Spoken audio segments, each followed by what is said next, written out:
Now, Long Island's largest radio news team brings you the Associated Press award-winning program, Newsline.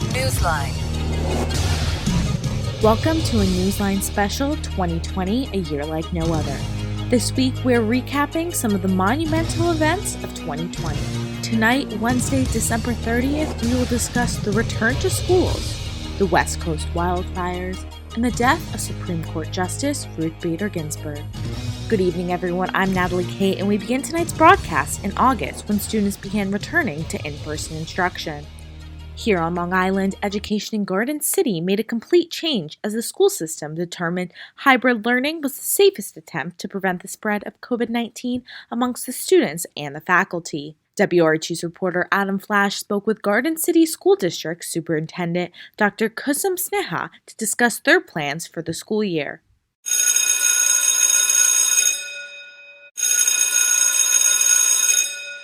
As the summer winds down, students are preparing to head back to school. But in wake of the pandemic, education is looking a whole lot different this year. Garden City School District Superintendent Dr. Kusum Sinha says the 7 schools she oversees will be adopting a new system for the fall. K-5, they're going to be coming in every single day. And then 6 through 12 is hybrid every other day. Middle and high schoolers will rotate between learning remotely and in person. Half of the class will be in person while the other half tunes in online. The next day, they'll switch. Sinha says they adopted the system because they simply did not have the space to have the entire class socially distance. And with experienced teachers, she's confident classes will run smoothly, even for those learning remotely. Who've opted for remote, we're going to have our teachers teach that. They're very familiar with the curriculum. You know, there's not going to be a new teacher from the outside. It's our own teachers teaching.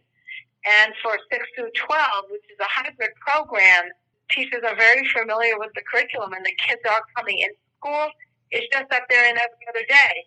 And we have technology that will be zooming in. Our students that are going to be the day that cohort will be home, they'll be zooming in. Remote learning poses an even harder set of challenges to low-income families. However, the district will continue to provide meals to those in need, just as they have all summer. We're going to be providing the meals, and they'll just pick up time. They'll come and pick that up from our high school. The first day of classes for the Garden City School District is set for Tuesday, September 8th. Reporting for WRHU, I'm Adam Flash.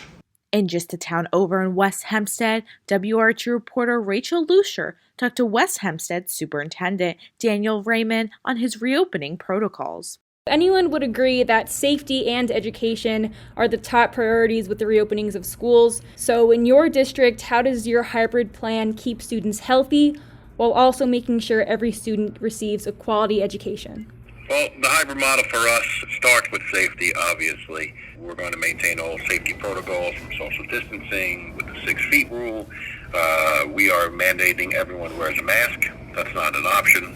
We are going to give children mask breaks as needed, but that will be done following the appropriate steps and actions as well. Anyone who enters our building will have to complete the health screening prior to entering our building. And then we also have all the safety measures from the CDC, New York State Department of Health, and Nassau County Department of Health that we will follow if someone becomes ill.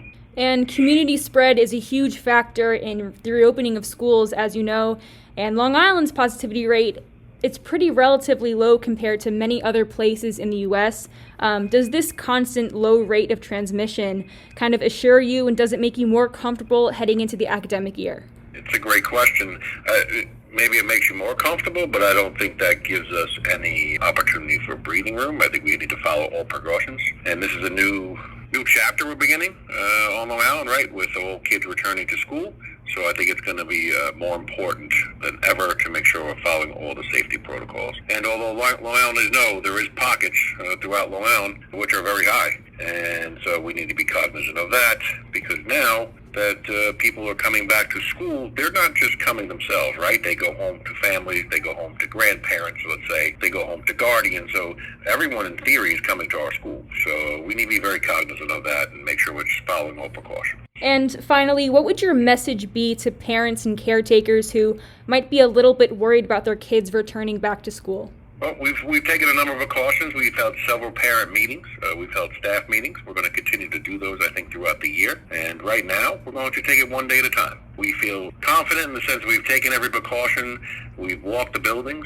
This week we do our annual safety checks of the buildings with the Board of Education. And so far, everything has been checking out. Our custodial staff, maintenance staff, buildings and grounds crew has been nothing short of phenomenal.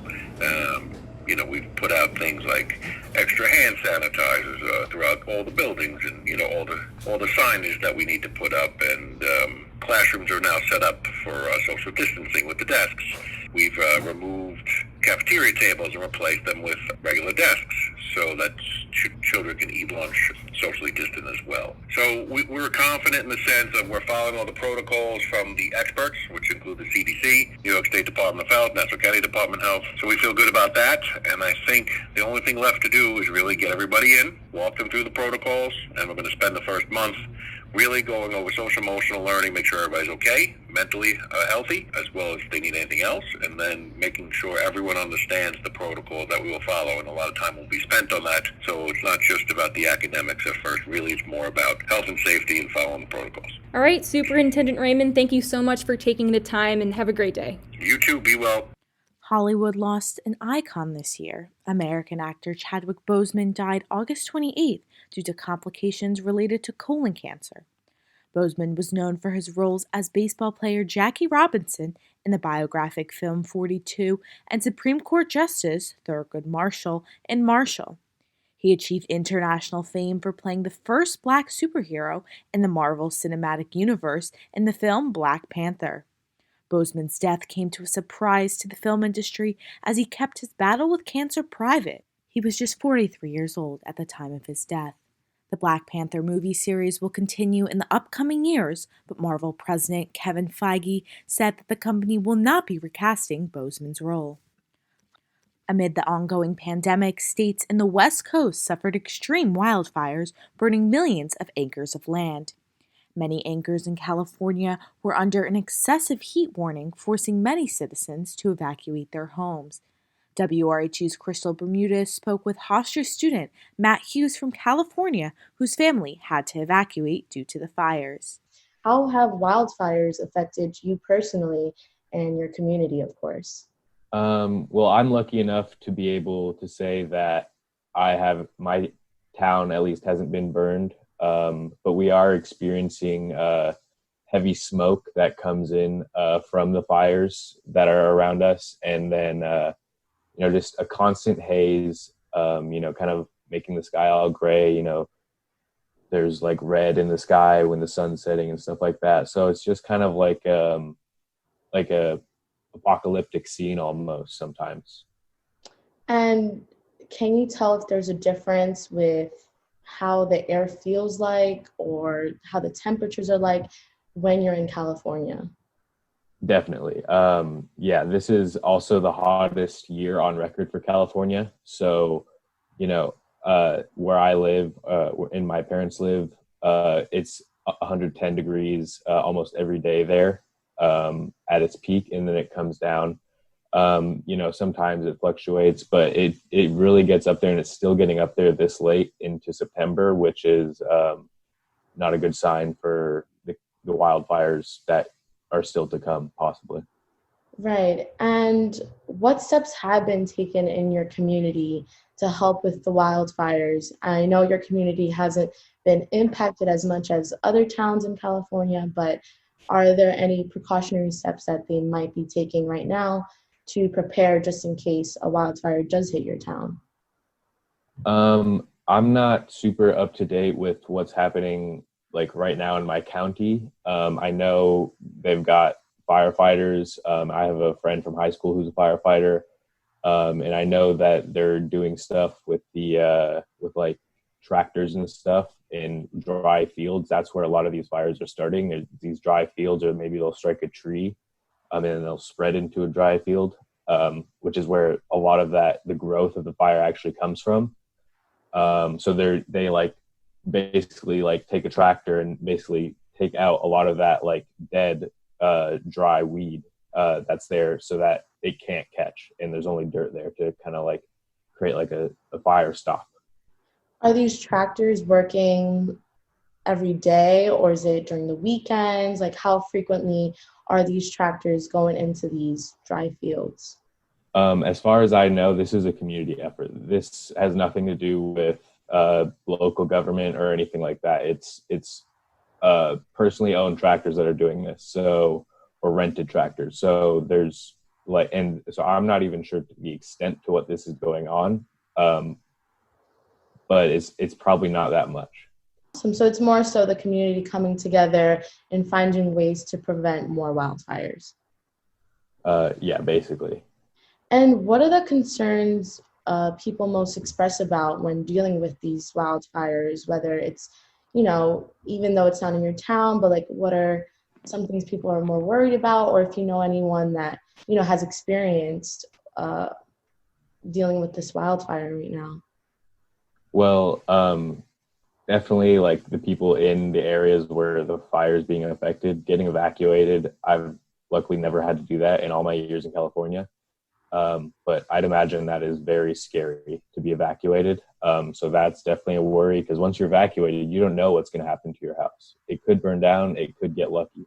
And then, for my community personally, there's a lot of air quality concerns. So we're very high on like the index. I just saw it yesterday. We're in, very bad air quality. So it's recommended you don't go outside. And also with this fire danger, we have to take this is also another common complaint. We have to keep our homes pretty heated because we don't want to use too much electricity to where it could cause other fires, because our power company has been known to create other fires in the past. What company exactly is it? Is it like PSC&G? So it's called PG&E, and back in 2018, there was a settlement, or basically a trial came to a conclusion that PG&E was responsible for the Butte County fires, so the Camp Fire, which completely destroyed the town of Paradise, California. So that's what's kind of different about this year is PG&E has done a really good job managing their stuff, but this is actually a natural disaster. A lot of this was actually sparked from a thunderstorm. Oh, wow. So rather than it being the company's fault this time, it's more so something with nature that it just has to go through its own course. Kind of, but this was more of a unnatural storm, probably the cause of global warming. It was a storm that traveled up from the tropics and hit very high in California, which it really never happens.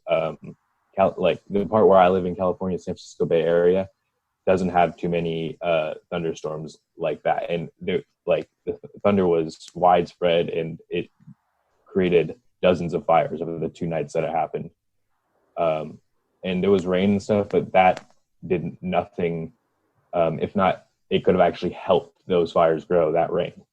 So there was a lot of stuff that was just unnatural, yet like natural disaster like in this scenario. Wow. And my last question to you is, how has the fire department in your town or in nearby areas been handling the wildfires? Since I'm sure many of them are at risk when dealing with these fires and trying to find ways to put them out. I'm quite frankly not sure. I'd imagine they're having a very tough time because they're probably dispatched out to other places where there are fires, and there's very few here or back in the back where I live. So they're probably working very long shifts, multiple days, and then they have multiple days off, but they're constantly working to put out these fires. And I know they've called in stuff from out of state and out of the country, like firefighters to come and help, because unfortunately these fires, while California is has a lot of land burned, these fires are not just in California. There's Oregon, Washington, Arizona, Utah, Idaho. A lot of these places are also beginning to get some burns. So there's a lot of help needed from basically everywhere. Well, thank you so much, Matt, for answering these questions. Again, I'm hoping that, your family and your community are going to stay safe during this time. In honor of the 19th anniversary of the attacks on 9/11, WRHU aired a special tribute to remember those who lost their lives, the survivors, and those who fought for our country. WRHU reporters Eli Finkelson and Jason Siegel hosted the special, which featured interviews with witnesses, survivors, first responders, and reporters. Even though they took place nearly 2 decades ago, the memories of the attacks are still vivid for those who witnessed them. WRHU's Rachel Lucier spoke to her father, Freddie Lucier, who was working in Midtown Manhattan on 9/11, and saw the plane crashes. His sister was working in one of the Twin Towers. Lucier tells us more about his family's attempts to get in touch with his sister, the aftermath of 9/11, and how the events still impact him and his family today. I was only 6 months old when it happened, but my dad was working in Midtown Manhattan on the day the Twin Towers fell. My Aunt Diane worked in one of the Twin Towers on the 66th floor. He witnessed the buildings fall down with an indescribable fear that he was never going to see his sister ever again. She got out just in time, but 2,977 Americans were not so lucky. My dad watched the smoke and the flames from his window at work that day, and he joins us here tonight to tell us about an experience he will never forget. So can you kind of walk me through what you experienced that day, beginning with what you saw when you got to work? Well, on 9/11, it was like any other day. Nice, beautiful, gorgeous day outside. I got to the office around 8:30 that morning. Got up to my desk, logged in, and a few minutes in, I heard a loud roar going over my building. I was on the 48th floor on 270 Park Avenue, so I was pretty high up there. Didn't think much of it. I just thought that plane's kind of flying low. But didn't think much of it though. A few minutes later, the main boss on the floor called everybody over and saying, looks like a plane hit the World Trade Center, because we could see the World Trade Center from the Midtown office. So obviously we all went over there to take a look at it, and we seen from what it looked like a small plane in the building, not knowing that it was actually a jetliner. Once seeing that, a few minutes later, a second plane hit the South Tower, and I got very concerned, obviously, with both hits, because my sister was in the South Tower. So as the planes were sticking in the buildings and starting to go on fire, we were very concerned. I was very concerned my sister got out, because I could not get through to her, nor could my sister get through to her husband or my parents, who were kind of flipping out at the time. So around this time, when the second plane hit, it was 9:03. And it was 9:30, 10 o'clock. We're watching the buildings. They're still standing, and around 10:30 or so, the buildings came down. And you got that mushroom cloud downtown, and the entire downtown was just a cloud of dust. At this point now, it's now 10:45, almost 11 o'clock. And I was getting really concerned because we're trying to reach my sister. I went to the bathroom just to wash my face. I looked like death because I had no color in my face, thinking the worst, that she didn't make it. Finally at 11:30, my wife called up saying that she got a call from my sister saying that she's still alive and she's on her way to Jersey to get away from downtown as fast as possible. Around this time now, the buildings were down, and we were told at 11:30 that we should go home. So at 11:30, I wasn't going to take the train home because we knew we were under attack at that time. So if there was any bombs that go on underneath, that wouldn't be a good idea. So I decided to walk home. So we started walking home to the 59th Street Bridge, and it was just like a cattle ranch of people walking, and nobody was talking at all. It was really eerie. And as we turned around from the 59th Street Bridge, we could see the entire downtown pretty much in smoke and flames. As I was walking on Queens Boulevard and walking home, going over the overpass for the Long Island Expressway, they had signs saying that New York City is closed, and not one car was on the expressway, which was a really eerie feeling. As the sun was shining now, it's now 3 o'clock in the afternoon. I've been walking now for 3.5 hours at that time. When I finally got home, gave my daughter Rachel a hug. She was only 6 months at the time, my wife as well, and I'm just thankful that my family was still around. But I also had to go to my parents to calm them down because my mom was going crazy. She almost lost her daughter, and the entire day was just so weird and eerie. I'll never forget that day the rest of my life. What was it like the day after 9/11, and how did your coworkers handle the shock? The day after, nobody went in. I think only 3 people went into the office. We were told to come in, but I wasn't going in, thinking, it was just too soon to come in, so I stayed home. But we did have to go in the day after that, so it would be 2 days after 9/11. There was a bomb scare that day as well, where they evacuated our building in Midtown. Well, that turned out to be a hoax, because there were sick people out there. And life was very unusual in the upcoming months. People seemed to stick together a little more and help each other out on the streets and stuff, but obviously as the months went by, everything started to go back to not normal, but it was just a weird time. Downtown was a total mess, and I was glad I didn't work downtown at that time. But thankfully my sister survived it, but she still gets nightmares from time to time from that. Now, thinking about my grandmother, you kind of touched on her before. Her daughter was in that building, and for a while she didn't know if she was alive or not. What can you say about what she went through that day? She was watching this on TV with my dad, and obviously getting really, really nervous and going crazy, thinking the worst, obviously. So when my wife called her up saying that she'd called from her, she was obviously relieved, but I think she would have turned into a basket case if the worst would have happened. But again, 3,000 people lost their lives that day, and we were the lucky ones.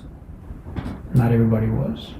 And finally, living in Queens, only 5 miles from the city, almost everyone you know has their own personal story about what they went through on 9/11. So how has the community changed since then? Well, for the people that were personally affected by it, that's a scar that will never go away.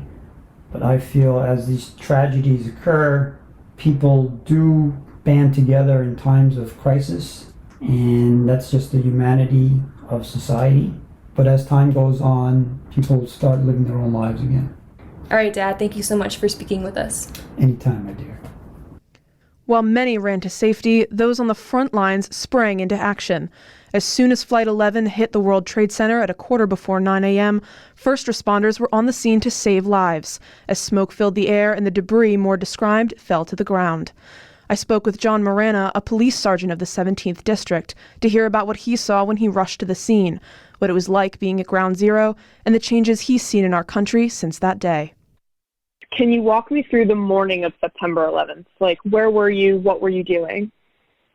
I actually was sleeping at the time. I had went out the night before, and I lived 6 blocks away from the World Trade Center. So I was actually woken up by the plane hitting the building, and I didn't know what it was, and I went back to sleep. And when about, I guess, 5-10 minutes later, I got a phone call. I was getting phone calls at the apartment, and I was told a plane had hit the Twin Towers, and then obviously I heard the second one hit a little while later.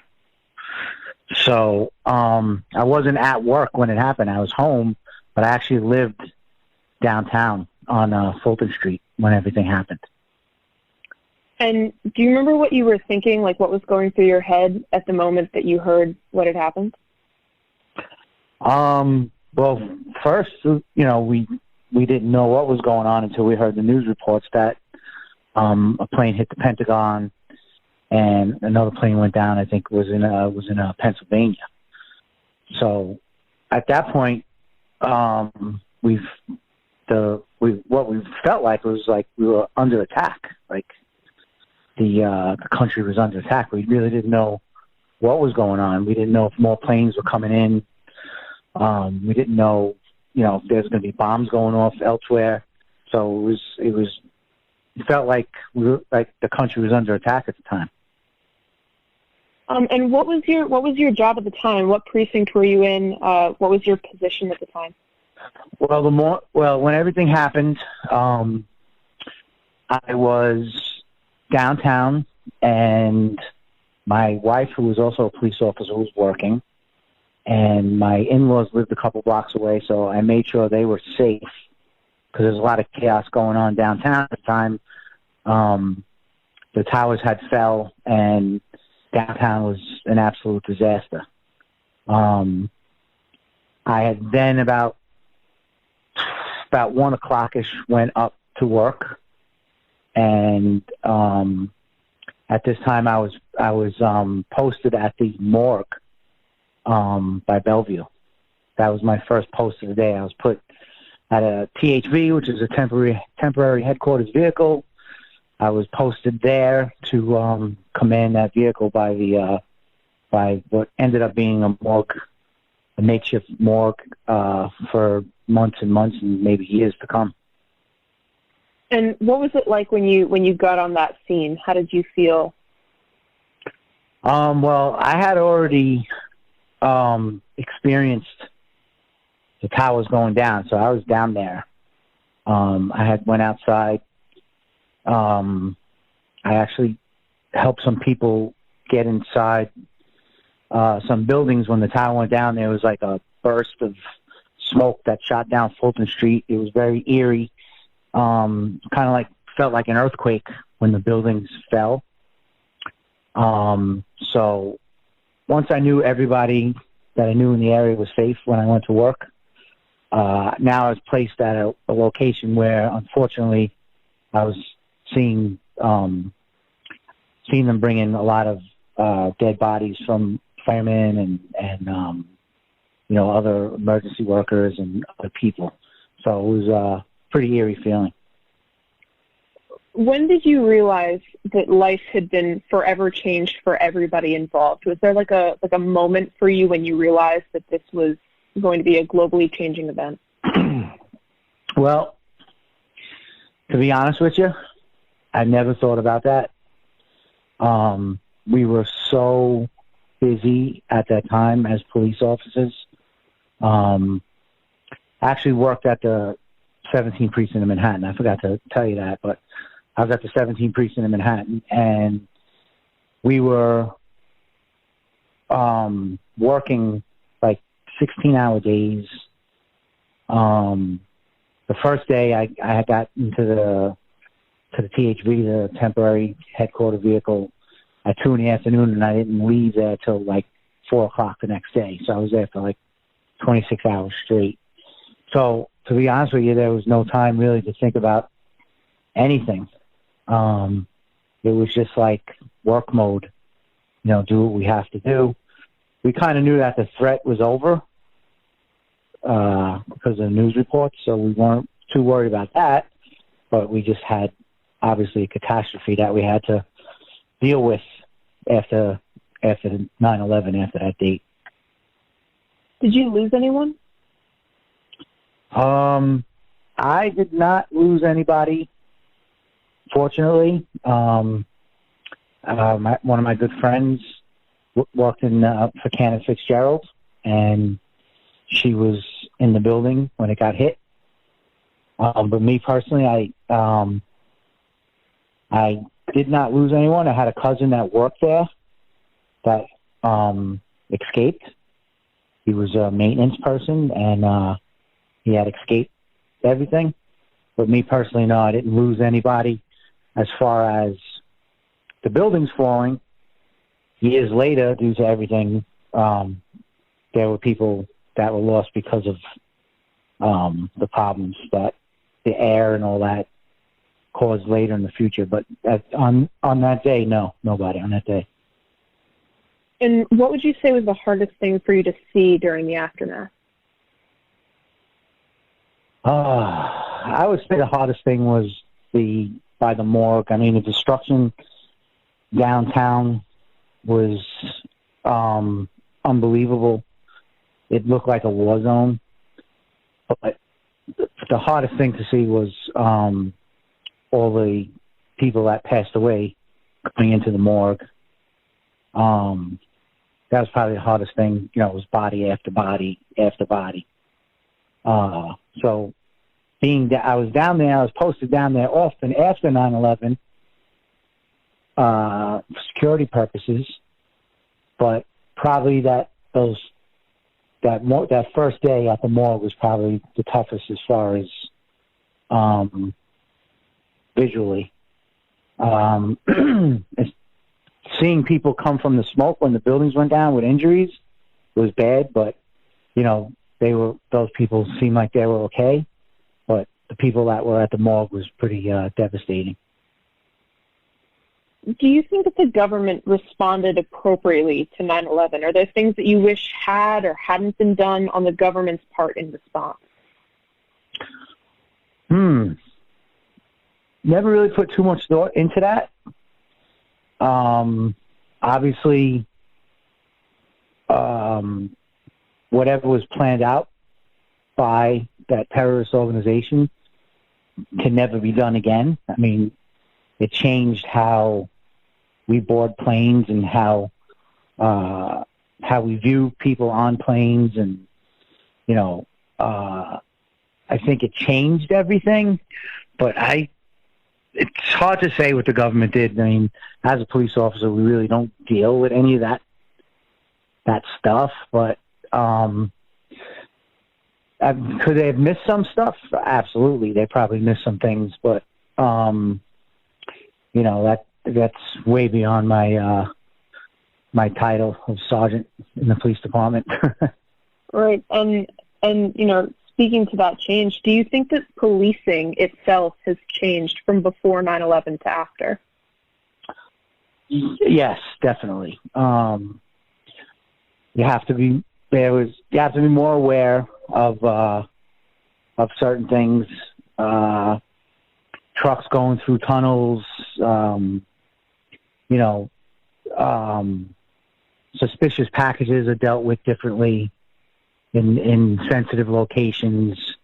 There's more sweeps around sensitive locations. When I say sensitive locations, I mean like St. Patrick's Cathedral, Madison Square Garden, bridges, tunnels. If something doesn't look right, cops are more trained to see that.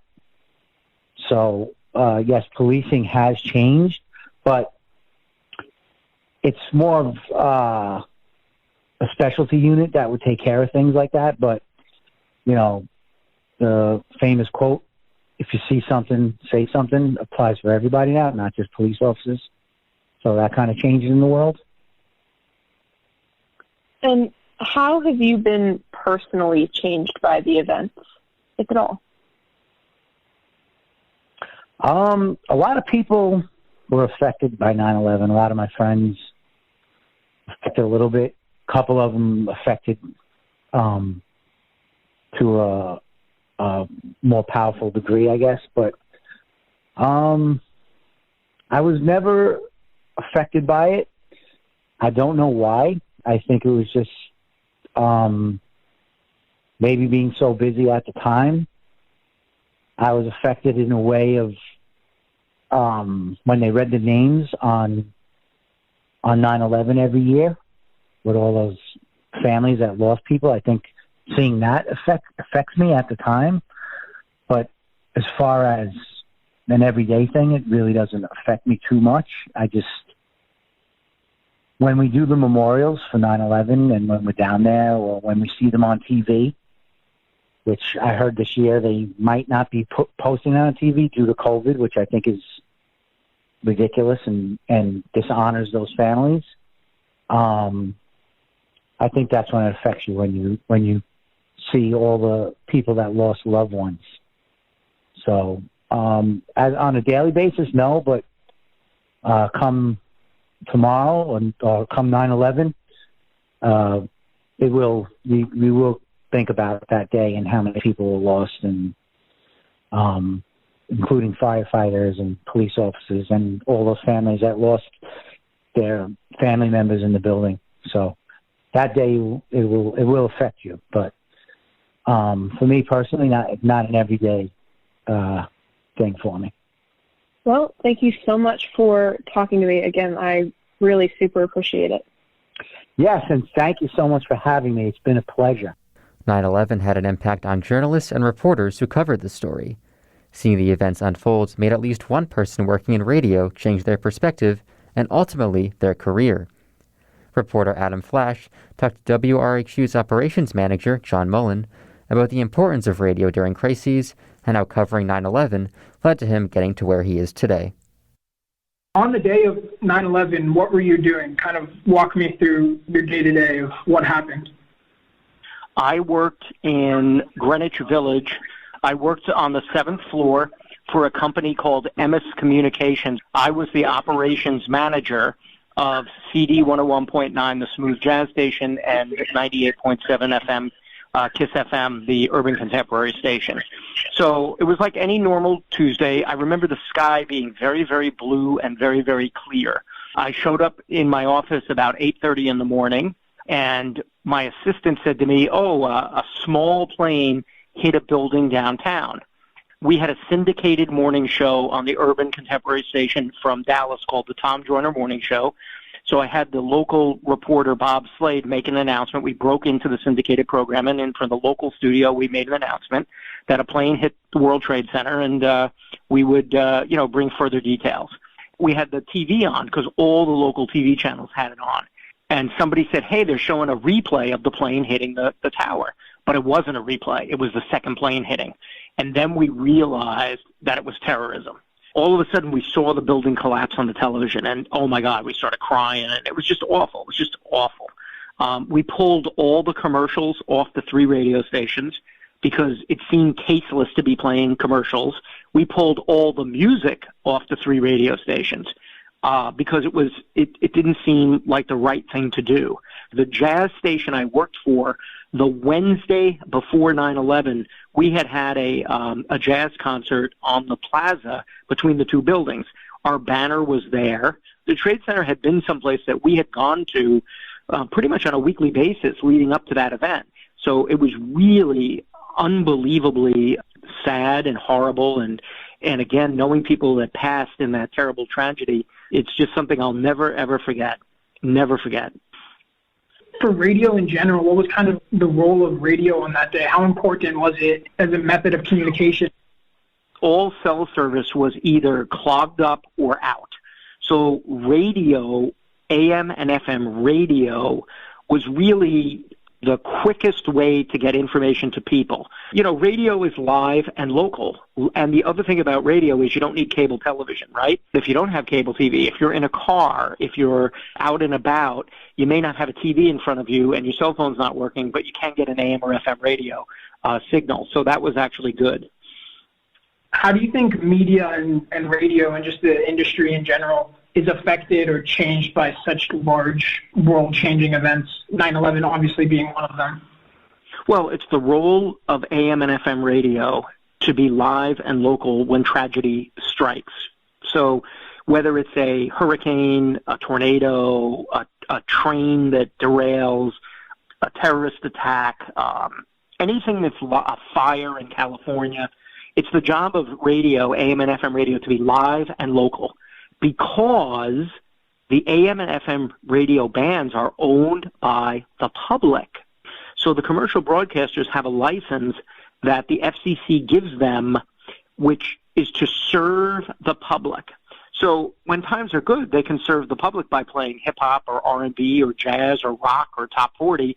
But when times are not so good or times are tough, it's important for the AM and FM radio stations to serve the public by being live and local. So that's really, really important. It's unlike cable TV. Cable TV does not have a mandate to serve the public. So as an AM and FM broadcaster, I think it's really important to serve the public.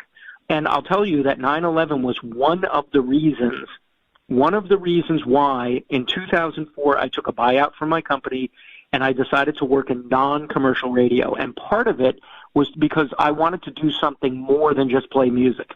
I wanted to do something that served the public and grew talent and that kind of stuff. And that was one of the reasons I chose to come to work at Hofstra.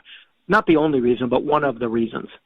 It was a horrible, horrible day. And I feel sadness for everyone who lost their lives and the family members and my two friends that lost their lives. It's just something I'll never forget.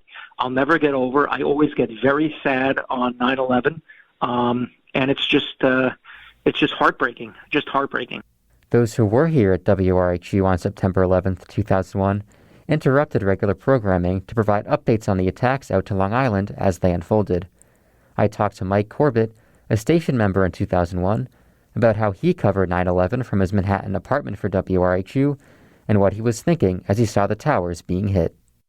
When two commercial airplanes hit the Twin Towers in New York City on the morning of September 11th, 2001, reporters here at WRHU sprang into action to inform the public of events as they unfolded. For WRHU, I'm Jason Siegel, and I spoke with Mike Corbett, a member of the station in 2001, who called into WRHU on this day 19 years ago, and described what he was seeing from his apartment in Manhattan. Can you take me through a little bit of 9/11 and when did you first hear about the plane crash and what was your initial reaction? So I was actually on my way out to Hofstra. I was commuting from my apartment in Manhattan to Hofstra for that semester, and I was about to leave, and I got a call from a relative who I can't remember which relative it is, who called me to tell me that a plane had hit the World Trade Center, and my initial thought was it's probably someone in a small plane that veered off course or didn't really understand what they were doing. So I really didn't think much of it. And as I was about to leave the house, I put on the news just to see what was going on. And right about the time I was about to leave the house is when the second plane hit. And I'm glad I was able to see that, because had I started my trek out to Long Island, I probably would have been stranded somewhere not in Manhattan, because they closed the island of Manhattan shortly after. And so I was at home. I stayed home, and my thoughts turned to my older brother, Jim, who was a carpenter for the Port Authority, headquartered in the World Trade Center, and wondering if he was okay. It turned out he was. He got out okay and was able to get away from the scene before the buildings came down. But until he was okay, that was really all I was thinking about. And so, yeah, that was where I was. And I called RHU to make sure RHU knew that was going on. For some reason, that's where my mind went. And then I realized I was in a unique sort of position, because I could see the tops of the towers from my house. I could kind of talk about what was going on in Manhattan. I wasn't super close, but certainly was going to be the closest person to the scene for the folks listening to RHU. So I tried calling back in, and I couldn't make any outgoing phone calls. But I could get on to America Online, which I'm not sure for the students that are there today is something that a lot of us used back in the day before there was anything like Facebook or Twitter. America Online, I could log on. And I saw my colleague at WRHU at the time, Danielle DeLillo, was online. So I sent her an instant message. And I said, I'm here, and if folks call me, I can receive the phone call, but I can't call out. So I let Danielle know. I logged off of America Online. About 10 minutes or so later, I got a call from Andrew Falzone, who was the news director at the time. And we had a conversation, and there was a rotating group of people that were on air.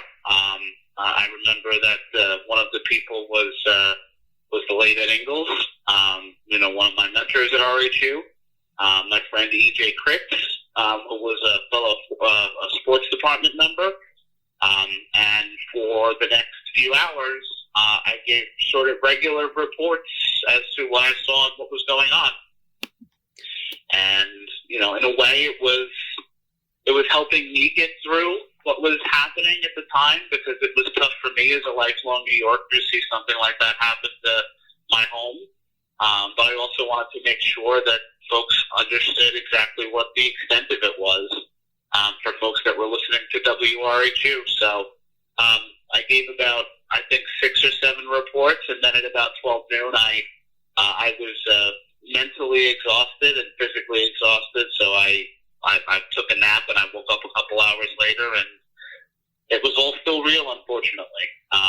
So yeah, that was my experience on 9/11, and RHU certainly helped me get through it, and I was glad that I was able to give a perspective of someone who lived in New York his entire life to the folks listening to RHU that day. And is there anything that you feel like you learned? I know you're not in journalism now, but anything you feel like you learned in terms of going through that experience? I learned a few things. I learned that, number one, it was the first time I really ever had to do something like that under, such emotional strain and pressure, and was able to, I think, do a decent job getting that message out. But I also learned, what it was for the city to really come together. It was, about 9 months or so after a pretty contentious presidential election, and everybody was still kind of divided. And 9/11 in a very silver lining to a dark cloud way brought New York City together, certainly the country together, and for a while we were all sort of one, and it was nice. I even remember on my bus ride across town the next day to get out to Long Island, normal passengers which would even the slightest bump into them would have yelled at the person for bumping into them. They were just sort of numb to the whole thing, or it didn't really matter as much as what was going on. So those are some of the things I learned from the experience, and it was certainly, I can't believe it's been almost 19 years. And what was the mood and the atmosphere like at Hofstra in the days following the attacks? Very subdued. Classes were not real classes. Some professors canceled the classes themselves, even though the classes were still scheduled to go forward. I remember in one of the English classes I was taking at the time, we just sat and talked for the entire duration of the period. So for me, it was very subdued. It was an ability to talk about what had happened, how it had affected you, and comfort each other at a time that was, to folks in my generation, completely unknown. They say that it was the biggest attack on the country since Pearl Harbor, and I guess that's true. I mean, nobody in 2 generations had seen such an attack on our country, and I think for us to see that and witness it, to be around each other the following day, to see your friends, to see people you spend a lot of time with, it was something that was necessary. And being able to go back to Hofstra and seeing a lot of my friends certainly helped me get through it, and being able to comfort each other in that time, I think, was a good thing. It's definitely an event that I think would change your perspective on things. And my last question is, do you have anything that you do on the day of 9/11 to commemorate it? Not really. Like I said, my brother Jim was able to get out. I'm sure if he didn't, it would be a much different day for me. I always, around the time of 9/11, try to venture down at least once to see the site. Obviously, the site's completely different now. For a very long time, it was just a hole in the ground. But now it's so vibrant and lifelike. For somebody who didn't know what happened in 2001, wouldn't think anything of it. But yeah, I mean, I always like to see the lights that come out of the World Trade Center site, and makes me think of that day, and the mixed emotions, the obvious sadness for all of the people who perished, but the gratitude for my brother being able to make it out and being safe. So yeah, not really any traditions per se for the day. just a lot of remembrance. It's certainly always on my mind each time the calendar hits September 11th. But nothing special that I do that day. All right, well, I'm glad that your brother ended up being okay. I'm sure that was a very scary time, but I'm glad it worked out well for him. So thanks so much, Mr. Corbett. That's all I have for questions. Thanks so much for taking this time to speak with me. I really appreciate it. No problem. The attacks impacted not just those in the Twin Towers or on the airplanes that crashed, but the millions of people who live and work in New York City. WRHU reporter Shayna Senstock talked to Frank Capobianco, an electrician who worked in New York City, to hear what he saw on 9/11. 9/11 was a horrific day for many people. Hundreds of lives were lost, families were torn apart, and there was a fear of what was to come next. For WRHU, I'm Shayna Senstock, and I had the opportunity to speak with Frank Capobianco. Frank was in New York City on the day of the terrorist attack. Can you just tell me where you were in New York City during 9/11? Yeah, I was on just off of Chambers Street, right behind, working in the building just behind the Millennium Hotel, across the street from the church that's down there. So I was able to see the buildings, but I was working on the 9th floor of the building I was in. It actually was the old Bell Telephone building I was working in. And how old were you when the attack took place? Oh, wow. Well, 51. So would you mind recalling the events that took place that day? Yeah, I mean, it was very, started off as a normal day. I pulled in, took the train in, the E-train in, last stop, Chambers Street, and I came up, went to work, got started.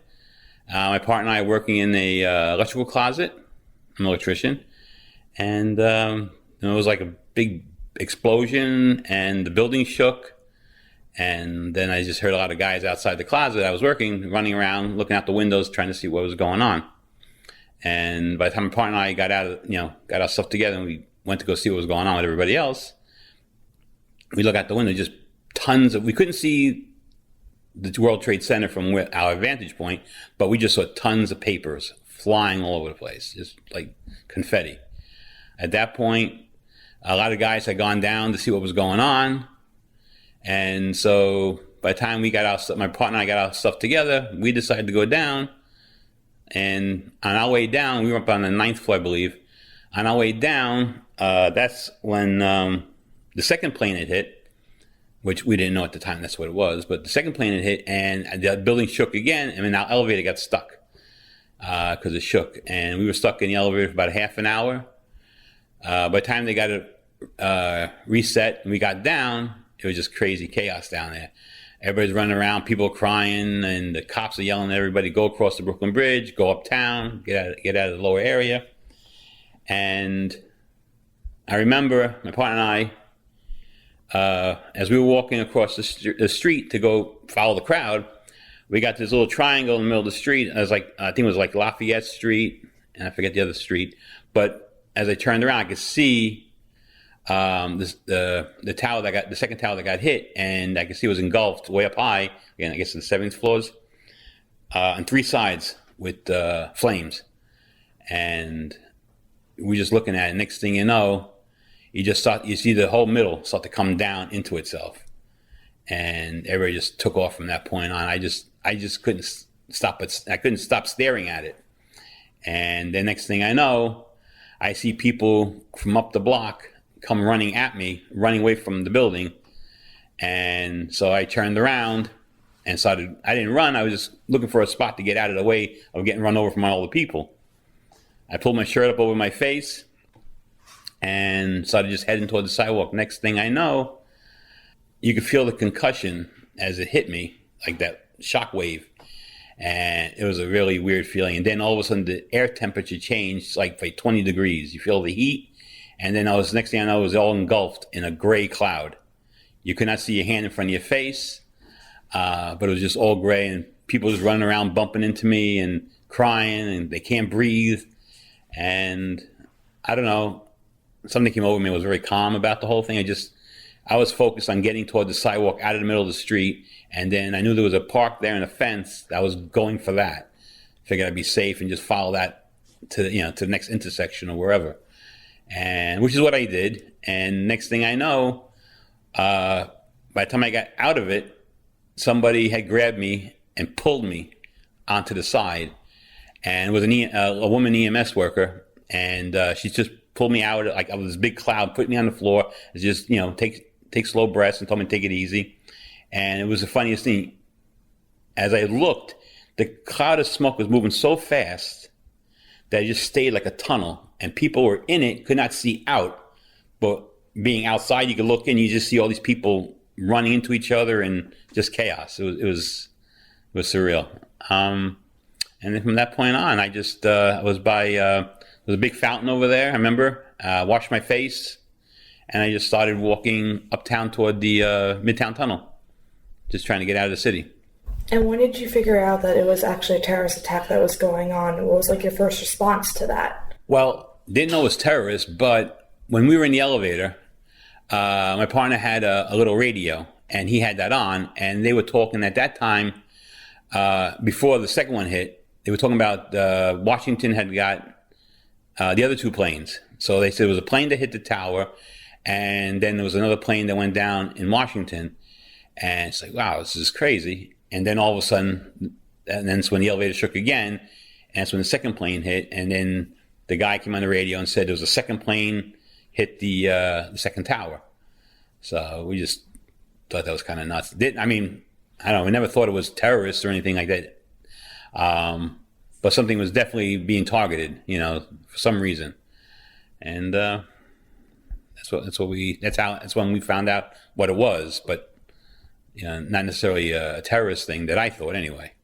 And what was your first response to do after you got out of the city and you were safe? Did you go and call your family automatically, or like? Yeah, well, right. All right. So I traveled all the way from downtown by the Trade Center. I walked all the way up to 36th Street, where the Midtown Tunnel is. And also on my way there, I tried making phone. Whenever I saw a phone that was not being occupied, I tried making a phone call, and all the lines were dead. My cell phone didn't work. By the time I got to Columbus Square, that's when the second one fell. And like all of a sudden you heard rumbling, and you all turn around and you just see the other one come right down. It just happened to be where I was standing. That one came down. But then, like I said, I continued on. What I figured I'd try to do is, I didn't think I'd be able. I first thought I was going to go to Penn Station, but I said by that point, I hear people talking about terrorists and like that, and I was like already by maybe 18th Street, 20th Street, and I figured I'd go to Penn Station. But then, if this is a terrorist thing, maybe Penn Station would get hit too. So I decided, all right, maybe I'll just go to the tunnel and walk through the tunnel. Or maybe if I have to, 59th Street Bridge. So I got to 36th Street, and I still went on 3rd Avenue because I knew there was a lot of hotels on 3rd Avenue. I said, worst come to worst, I'll check in to a motel for the night. I walked into one, and when the guy saw me, he looked like he didn't know what was going on. He just saw me all filthy and gray, and it's like he actually just kicked me out of the hotel. I went to walk into the lobby, he kicked me right out. I said, don't you know what's going on? And he didn't care. He wasn't interested in what was going on. So I decided then, when I got to 36th Street, I started walking toward the tunnel. By the time I got to 1st Avenue, I see the cops are letting like 3 or 4 cars at a time go through the tunnel. And just so happened there was one of those little mini buses like to transport people to the airport. The guy was there at the light. He was empty. I asked him where he was going. He said he was going to Hunts Point Market through the tunnel. If he wouldn't mind taking me through. This way I can get somebody to come pick me up. I'm not going to be able to get into Manhattan, but at least in Queens I'll probably get a ride. He let me in, and I told him what happened. He couldn't believe it. And he said, I heard something, but I didn't know. Like, wow, look, he was like really shocked at what I was telling him. And then when we got to the tunnel, the police officer stopped us and let us load up the whole bus with whoever was standing wanted to get through. So we got jammed up the bus and we went through. We got through the other side, and he let us off. And just so happened there was a Long Island Railroad station right there, Hunts Point Market, that there was a train heading towards Babylon within 15 minutes. So I made a quick phone call, let my wife know what was going on. and that I'll be home in a little while. I ended up getting home the same time I would have gotten home for work the full day. Crazy. And how would you say that the events of 9/11 have changed your perspective on life? Well, in the beginning, because it was on the news everywhere, I was not interested in seeing what was going on, all the news and everybody. I was just like, I don't want no part of that. It's like, I don't know, like maybe like, not that I was denying that it happened, but it was too real, I guess. And I was too, like, my worst thought was when I got out of the building and I was watching this thing happen. I was standing in that triangle in the middle of the street, and then the thing fell. It was a point in right there when I thought, why didn't I just walk away when I could have? Because I thought that was it. I thought I was going to die then, because it's like, you just hung out too long. I just should have just kept going when everybody else was going.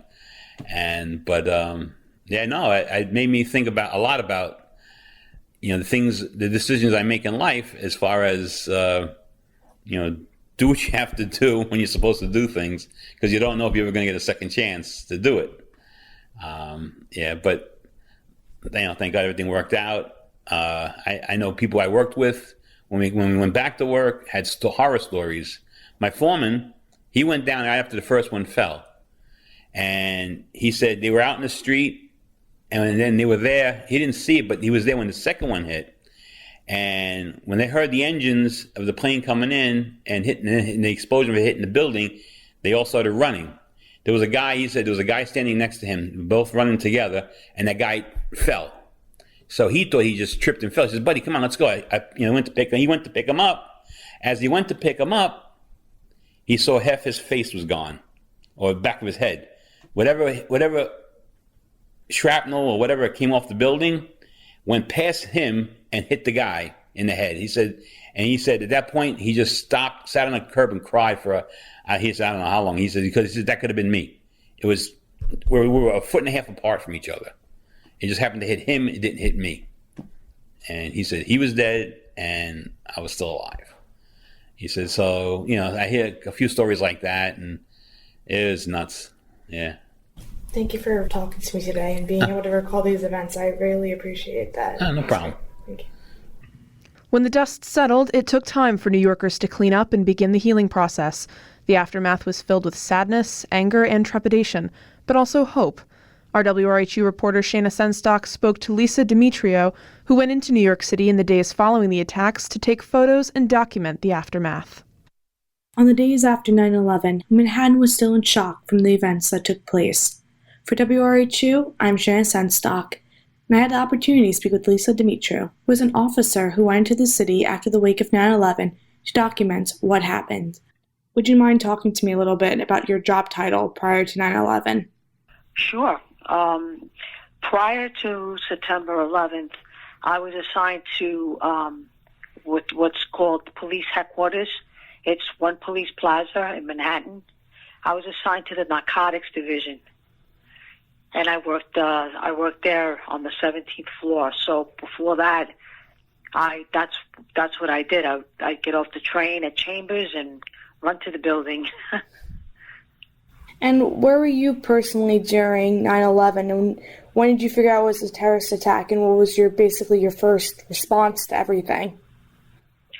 I was attending a police conference in Canada when it first happened, and I remember I got up that morning and the sun was beautiful. It was just the most amazing sunrise that I had seen in a while at that time. And I got dressed, went downstairs, and I went into the main area where everybody from the conference was having breakfast, and they had turned on the TV. And as I entered the room, everybody was giving me and my husband, who went together, they were staring at us weird, but I couldn't understand at that moment why they were looking at us so weird until I fixated my eyes on the TV and I saw that one of the planes had crashed into the towers. And that's when, like it hit me like a punch in the stomach. I started to feel this great sense of like anxiety and fear because I tried calling, my family back home, and I couldn't get through because the phones were out of, I guess everybody was calling and using the phone, so the lines were down, and I couldn't get through. And that feeling, that sensation of, oh my God, my country's under attack and I'm here, is very hopeless. It was very hopeless, very, very, very dark. It was very dark.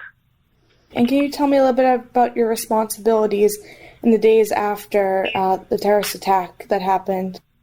Okay, the days following that, when I got to work, when I finally got there 2 or 3 days later, I can't remember.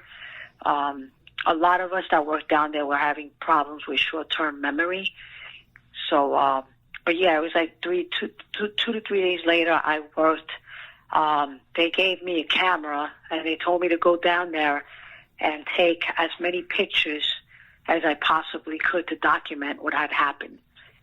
So during my normal work hours, I spent about 4 to 6 hours throughout the day going into different parts of Ground Zero to take pictures at different angles to document what had occurred there, because it was a crime scene.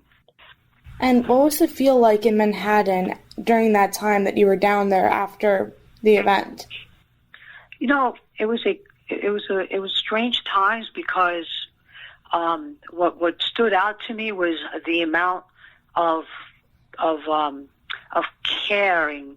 There was a lot of people who went out of their way, and it was a different time. People were extremely caring, generous. They were polite. The atmosphere felt like that, but there was a deep sense of sorrow because of what had happened. And you walked the streets. There was a church that was, I think it was right off, not too far from Chambers Street. And what happened is the people turned that church into like a board, like the fence line into like a board, and all you can see from as far as you can with your eye is pictures. There was ribbons tied, people looking, asking for information on missing and lost family or friends that they had inquired about and had posted their pictures there to call because it was, at the time people had this sense that there was going to be a lot of people found alive, but sadly that's not what happened. The people that made it out alive, they were in hospitals, and I guess they were searching for them too. But they were accounted. They were accounted for. But there were so many other people that were not. So many, countless. So it was a very, very heavy, and you can feel the weight of that, just walking by all that. Did there seem to also be a sense of fear at all, like people not wanting to trust each other, or was it more like just people coming together to mourn the loss of all these lives?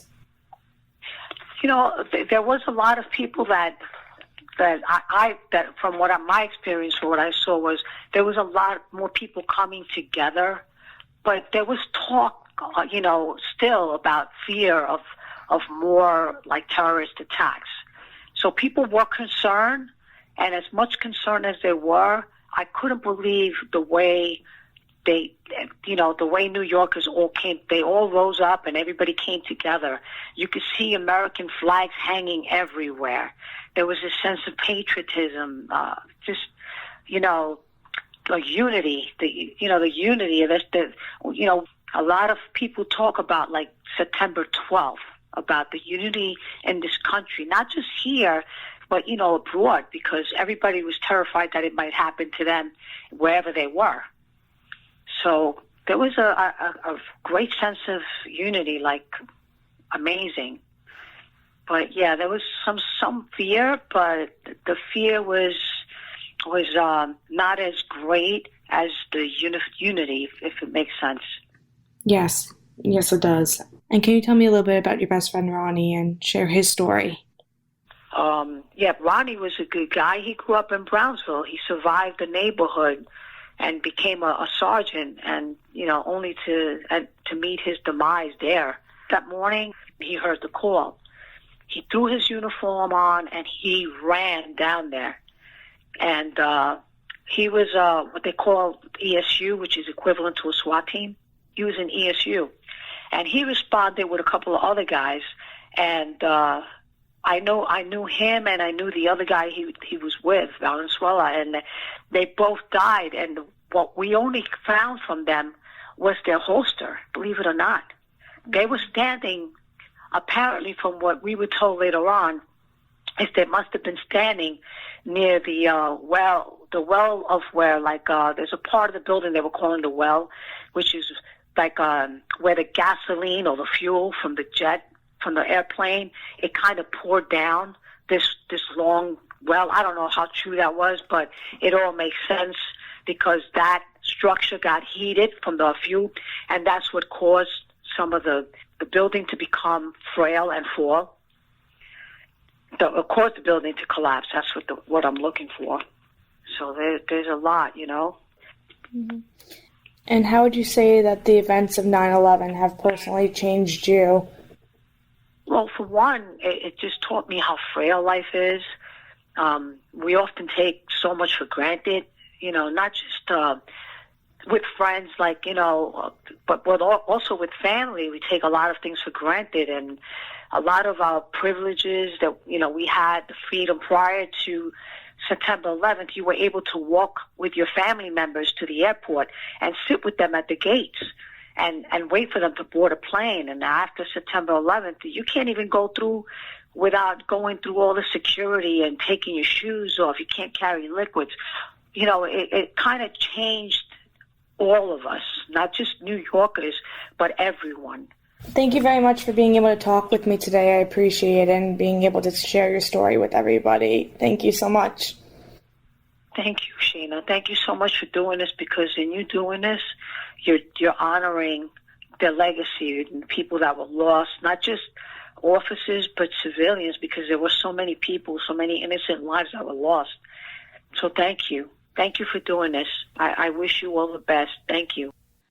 WRHU would like to thank all who dedicated their time to create this Remembrance Special in honor of the victims, survivors, first responders, family members, and the entire community who was impacted by the tragedy of 9/11, a day that'll never be forgotten. In other news, 2020 was the year of a general election, but the traditional way of electing a new president was adjusted in order to meet the safety precautions due to the coronavirus pandemic. The first major event in the general election process that had to be scaled back were the presidential national conventions, which were held over Zoom. Here are hosts Danny Kosick and Lauren Brill on the Democratic Convention. The conventions are more than just a collection of speeches. They're a chance for each major party to solidify their platform and launch the final leg of campaigning before Election Day. This year's conventions are especially unique. They are being held virtually because of the coronavirus pandemic.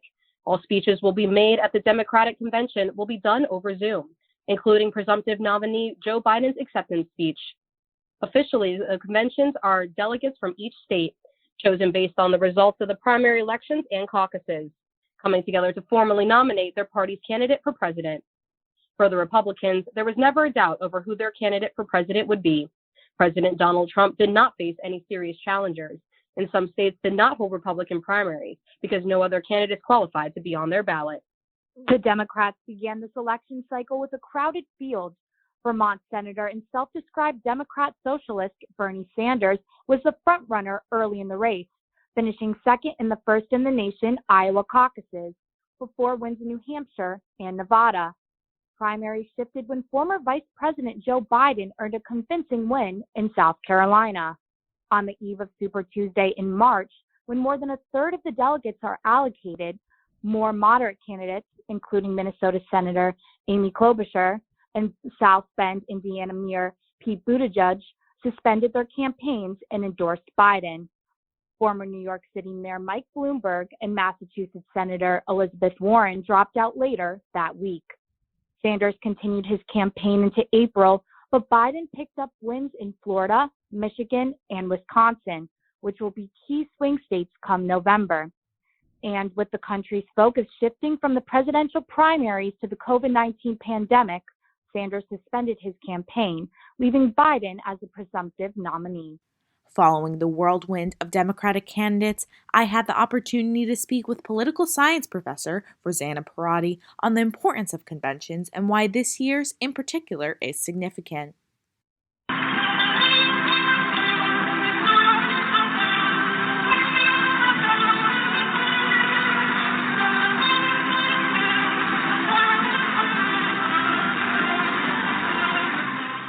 That was sound of the 1952 Republican Convention, which was the first political convention to be televised live coast to coast. For years, conventions have been a vital part of presidential elections and gives voters a look at what each candidate and party will stand for. The first presidential convention was the 1832 Democratic Convention. I had the chance to speak to political science professor Rosanna Perotti about the history of conventions and what makes this convention different from the rest. Perotti first explained what the point of conventions are. So the main practical purposes of conventions are to adopt a platform, to make it clear, therefore, that what the party stands for, and secondly, to make sure that the party has coalesced around that one nominee after, a process where there have been several candidates vying to become the nominee. So, it's a time for the party to really rally around its nominee, to introduce that nominee to the potential electorate out there for November. She then went on to say that this year's convention is important because the election is so unique. Rarely do we have an opportunity to choose between two different paths for our country and two different styles of candidates amid a historic crisis, and indeed a set of historic crises. And what do I mean by a set of historic crises? The challenge of the pandemic, the challenge of all the social divisions created as a result of our history of slavery, all that coming up to the surface because of demographic change in our country, and finally, a third crisis, the threat that our country and our planet faces because of climate change and continued weather, emergencies. Besides this convention, Perotti says that the 1968 Democratic Convention was also one like no other. It was a convention that was marked by discord, both inside of the convention facility and outside in the streets. Inside, the Democratic Party was really, there's a lot of discord in the party about the rules of choosing delegates and seating delegates. And outside of the convention, there was a great deal of unrest. There were lots of protesters in the street, many of them young Democrats who were trying to get a voice in the party. Due to the pandemic, many events have been moved virtually, and no fans will be allowed at the in-person events. Democratic nominee Joe Biden has already said he'll be accepting his nomination from his home in Delaware. Perotti says that not having fans and in-person events makes it harder for voters to get excited about each nominee. The function of getting people excited about the about the nominee may kind of fall flat. Other methods may be necessary to make people excited about the nominee than streaming a lot of speeches. And those are, really, I'm sure, run the gamut from reaching people online, online meaning through social media and texting in order to mobilize them to want to come out and vote for this person. This election has seen many twists and turns throughout the year, so this convention will be one for the history books. Thank you again to political science professor Rosanna Perotti for taking the time to speak with me. Reporting for WRHU, I'm Natalie Kate. The 1968 Democratic Convention was a contentious one, and WRHU reporter Adam Flash talked with history professor Carolyn Eisenberg on that particular convention and how it relates to 2020. The 2020 presidential race is taking place in a year like no other. However, over half a century ago, a race surrounding similar events and ideas occurred in 1968. It was a year marked heavily by the civil rights movement and protests against the Vietnam War. I spoke with Hofstra history professor Carolyn Eisenberg about the difference between the years. She says in the months leading up to the 1968 election, many Democratic candidates dropping out marked an important turn in the race.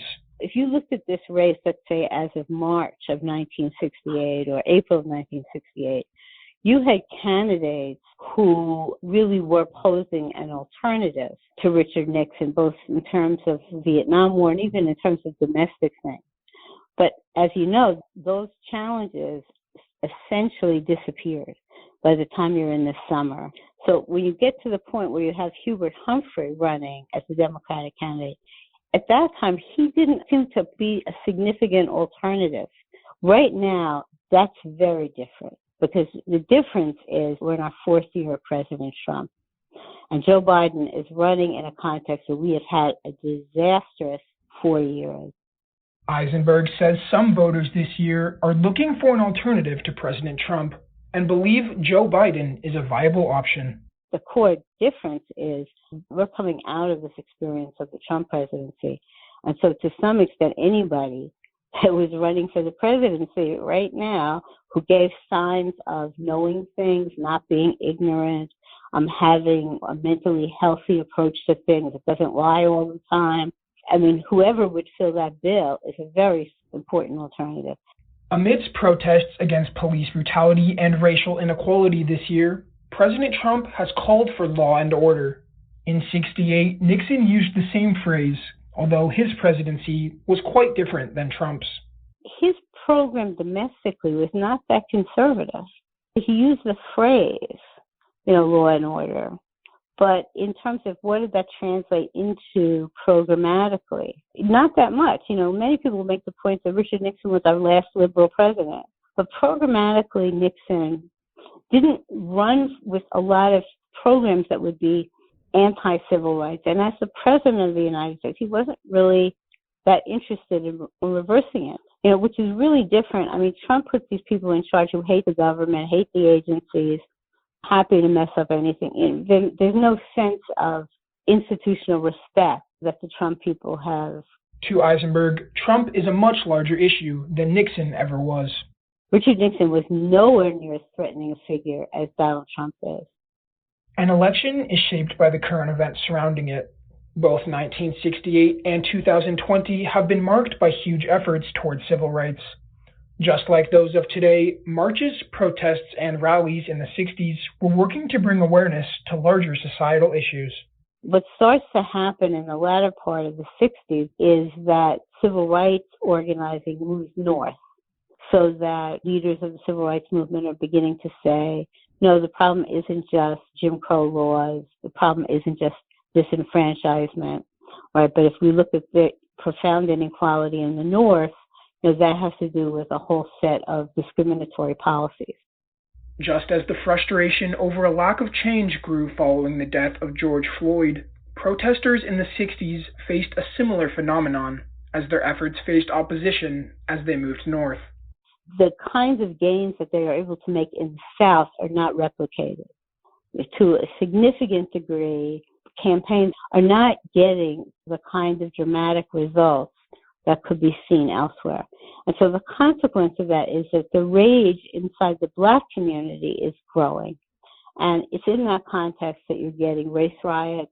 While the civil rights movement saw both violent and nonviolent forms of protesting, this year's marches remain overwhelmingly peaceful. The attitude of the protesters in most cities that we're seeing is with a pretty strong commitment to nonviolence. As protests continue nationwide, Eisenberg says President Trump is hoping to spin it negatively and use it to his advantage in the election.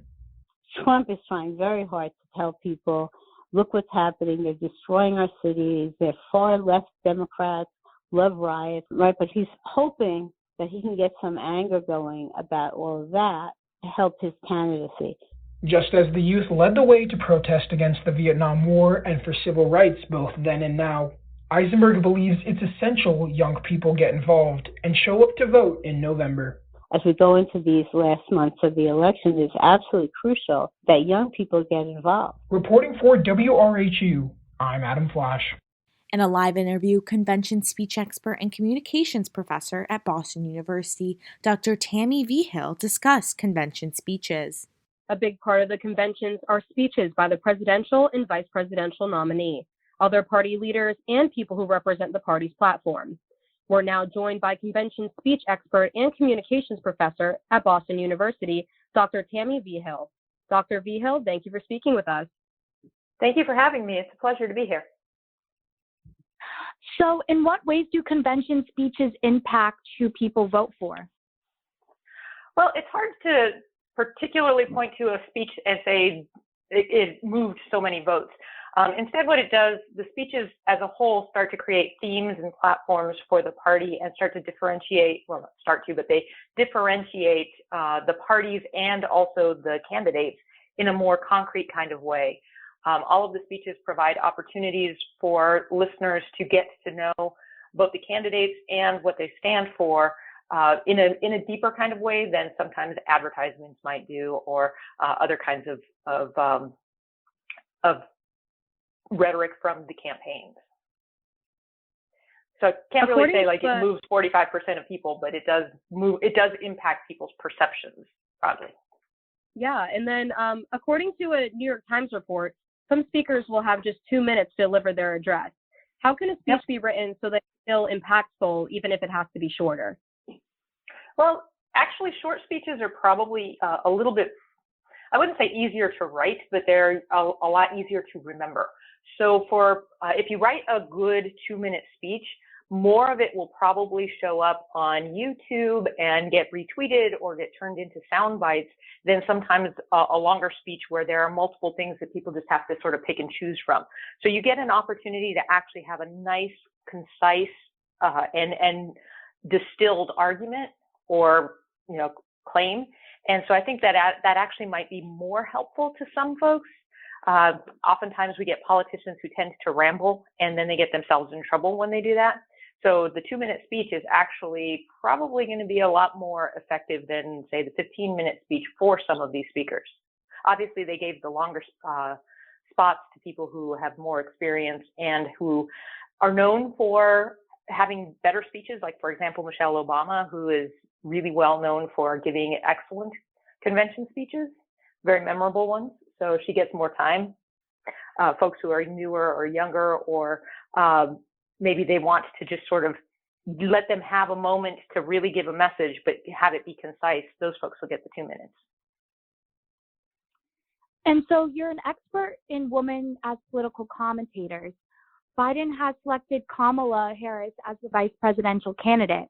What tone do you expect her to strike in her convention speech?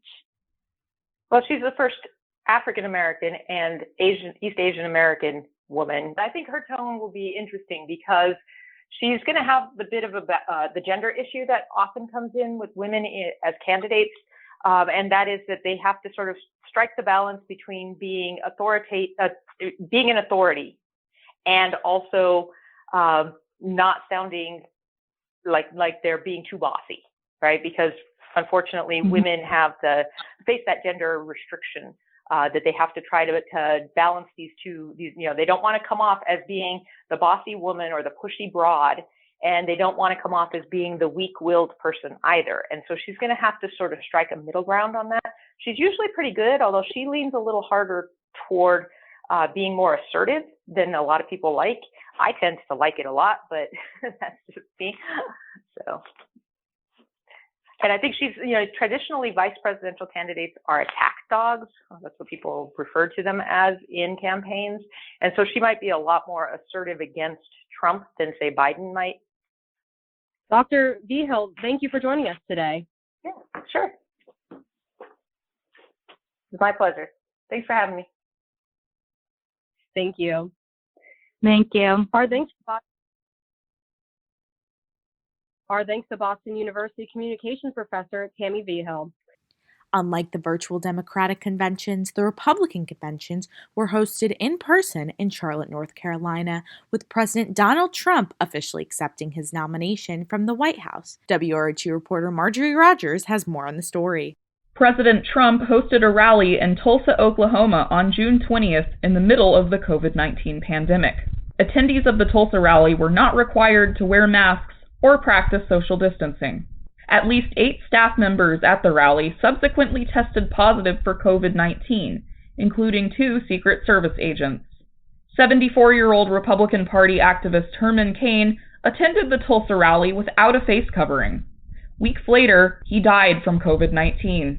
Tulsa County, Oklahoma experienced a surge in COVID-19 cases following Trump's rally.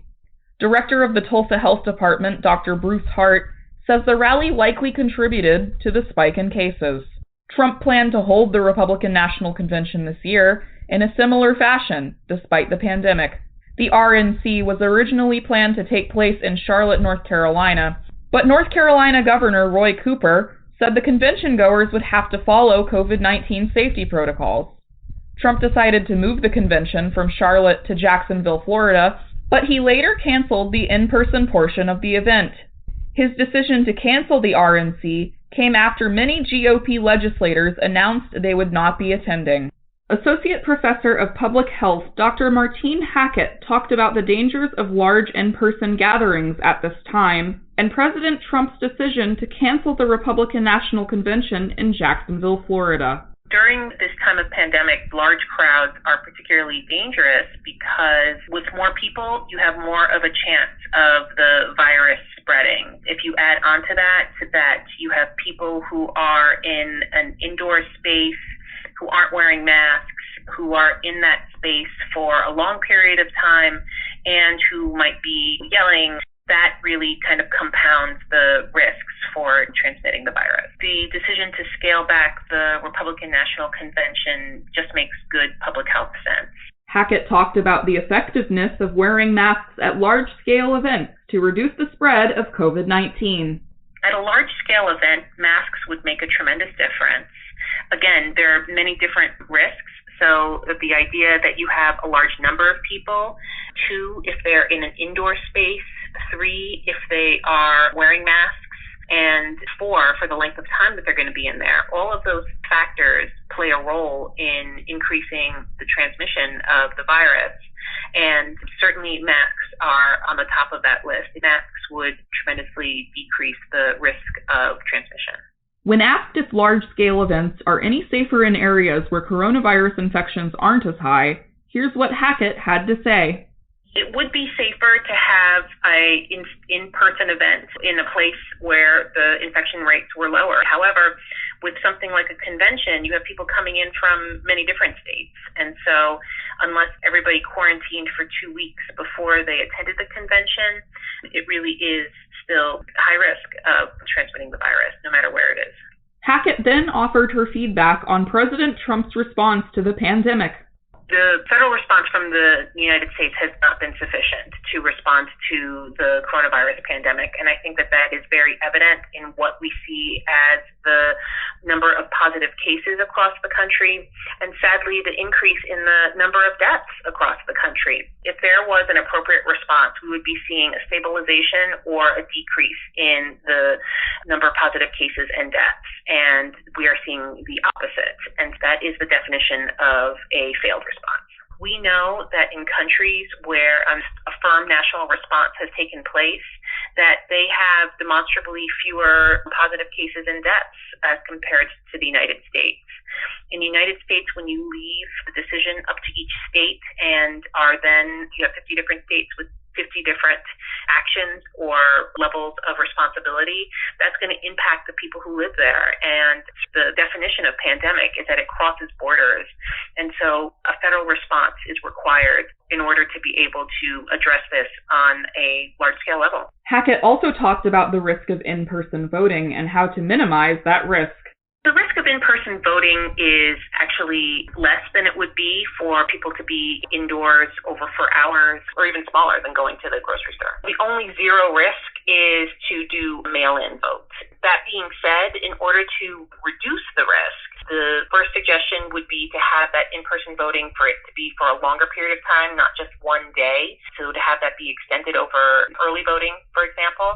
In addition, you would want to spread out the number of people who are going to show up. So that would mean having an appropriate number of poll workers who are able to assist each one of the voters as they arrive. Trump said on Tuesday he would not require social distancing at his rallies during the pandemic, saying, quote, "You can't have empty seats." Hackett talked about that statement, too. My reaction to that announcement is that you are playing with people's lives. I guess certainly people have the right to be able to attend the rallies if they're aware of the risks and if they acknowledge them. But I think that when someone who has the role like the President of the United States and is basically giving, tacit permission for people to be able to attend rallies in person without masks, that is really putting people at risk. It is not setting a tone of safety. For WRHU News, I'm Marjorie Rogers. During WRHU's Republican National Convention special, hosts Rachel Lucier and Kate O'Brien spoke live with Newsday's White House correspondent, Laura Figueroa. We are now joined on the phone by Laura Figueroa Hernandez, the White House correspondent for Newsday. Thank you so much for joining us. Thank you for having me. It's a pleasure.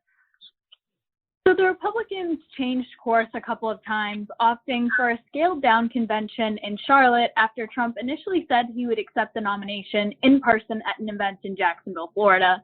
Trump is still expected to be in Charlotte all 4 days this week, but how do you expect the RNC to handle a later change to a more scaled-down event? Well, I think what we're seeing is, even as reporters, we were waiting up until the last minute yesterday, waiting to hear about the speakers and the programming. So I think the RNC in general is kind of rolling with the punches and seeing where things go. Obviously, they had to scramble. Like you mentioned, they were initially planning for a large-scale event in Charlotte, then decided to switch gears to a large-scale event in Jacksonville, had to scrap those plans. And so now what we can expect is, events in Charlotte, events in Washington. The president obviously will be speaking from the White House, and we'll have Vice President Mike Pence will be speaking from Baltimore. We'll have speakers also speaking from, I believe, President Trump's hotel in Washington, D.C., and speakers from, lawmakers speaking from their home districts, including Representative Lee Zeldin, who is expected to speak on Wednesday night. He'll be speaking from Long Island. So I think we'll see a little bit of what we saw from the Democrats, where you'll have not necessarily the traditional convention, everything all under one arena roof, but, some flares of that, the feel of traditional convention speeches from the White House, but you'll also have, some of these broadcasted in speeches showing other parts of the country and supporters in other parts of the country. And the Democrats provided an alternate path for the country during their convention last week, criticizing the president for his response to the coronavirus pandemic. So how do you think Trump and the Republicans will respond this week? So Republican leaders have already, in the days leading up to their convention, have made the argument that the tone of our convention is going to be completely different from that of Democrats. We are going to have a quote upbeat convention.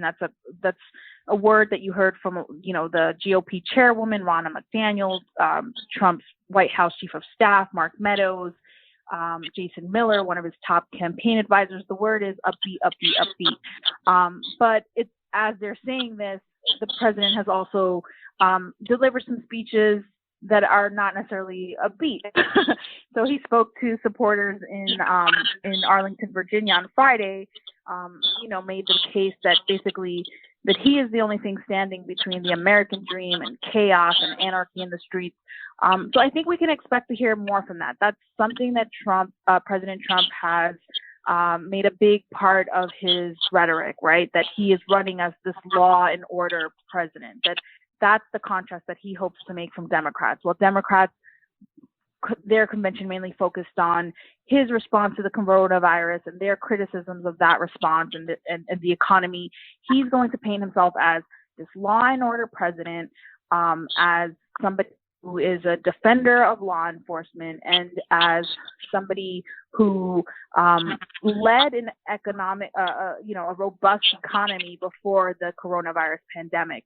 And so I think we can expect to hear a lot of that. But the thing is, these are things that the president frequently says during his,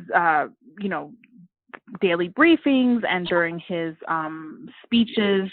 So we'll see if there are other elements of surprise in his Thursday address. In the middle of this, there are some Republican lawmakers who have spoken out against Trump, such as Utah Senator Mitt Romney and Wyoming Representative Liz Cheney. How will the Republicans use the convention to try to show that the party is unified? That's a great question. I think they're bringing out showing obviously some of his staunchest supporters. And so if you look at the roster of speakers, these are the people who, these are the lawmakers who were really loyally behind Trump during the impeachment hearings. So, for example, Representative Lee Zeldin, Representative Elise Stefanik from upstate New York, Representative Jim Jordan. These are all lawmakers who were part of his, quote, impeachment defense team. And so you're going to have Trump loyalists making the argument that we are the party of Trump, essentially, and we are behind. He is our president. Our party stands behind him. But obviously they are challenged because not only have some Republicans spoken out against him, but you had Republicans speaking at the Democratic National Convention last week. You had Colin Powell and you had John Kasich and other prominent Republicans speaking out against Trump. So the Republican Party obviously does need to kind of line up its, drum up support for Trump, and obviously they'll use these next few nights to do that. White House correspondent from Newsday, Laura Figueroa Hernandez, thank you so much for joining us and taking the time. Thanks a bunch. Take care. Lucia and O'Brien also interviewed founder and chairwoman for the Center for Equal Opportunity, Linda Chavez. We are now joined on the phone by Linda Chavez. She is the founder and chairwoman of the Center for Equal Opportunity, a conservative think tank that focuses on issues of race and ethnicity. Ms. Chavez, thank you so much for joining us. I'm happy to be with you. Ms. Chavez, you have extensive experience as you served in both the Reagan and the George H.W. Bush administrations. Can you talk about some of the differences between Reagan and Trump in regards to both of their policies and how they conduct themselves in office? Well, I'm a real Reagan Republican. I became a Republican because of Ronald Reagan, and I remain a Republican today, but I am very uncomfortable in the party of Donald Trump. One of the main differences, I focus a lot on issues related to immigration.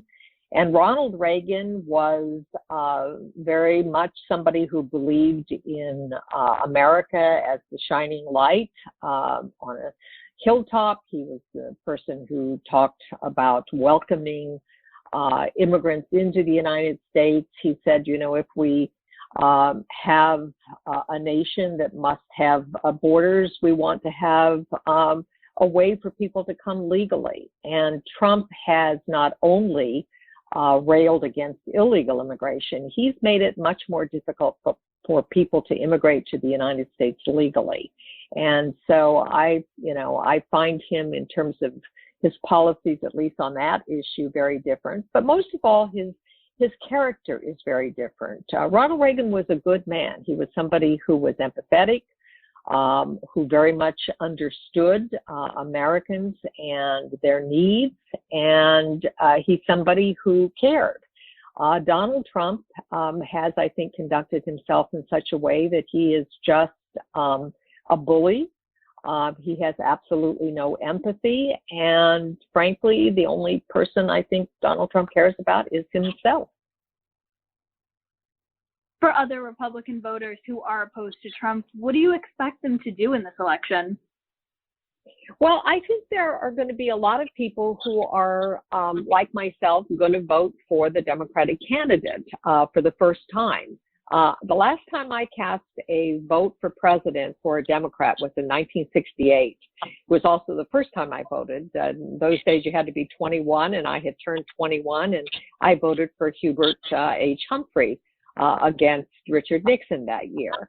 But I'm going to vote for Joe Biden this year because I truly believe that our democracy is at stake.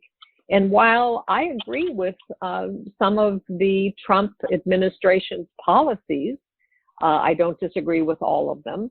I think that his attacks on the press, his refusal to respect the separation of powers, he has many people serving in positions that required Senate confirmation who have not been confirmed by the Senate.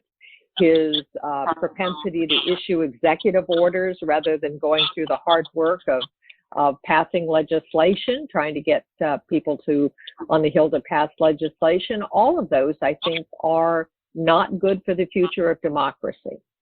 And according to the polls, there seems to be about a 35% of people who support Trump no matter what. Does this concern you? And if Trump loses the election, what direction do you think the Republican Party will go in? Well, I think if Trump loses the election, you're going to see a major upheaval in the Republican Party. And I think people are going to realize that Donald Trump was not good for the Republican Party and was not good for conservatism. I'm hoping that the party will be rebuilt with people who do not follow in the footsteps of Donald Trump. I do think that there's a real concern about what's going to happen in this election. If Donald Trump is in fact defeated, he may be the first president in U.S. history who refuses to accept the will of the people. And he's already indicated that the only way he can lose is if the election is stolen. Well, when you start off with that premise, that's not very good. So I am concerned about what it's going to be like in the aftermath of the election.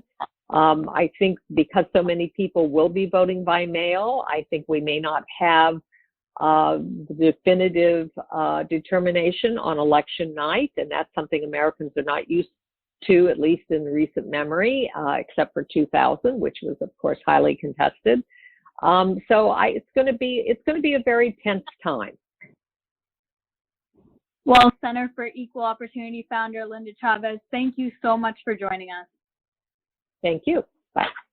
President Donald Trump did not face many challenges in terms of securing his nomination with the Republican Party. However, there were times where he faced difficulties with some members of his own party. WRHU reporter Jason Siegel has the report. The Republican Party is unified, and the Republican Party is Trump. Trump is the Republican Party now, for better or worse. He is it. He sets the tone, he sets the debate, he sets the standards, and he says it like it is. He just says what he thinks. He doesn't edit himself.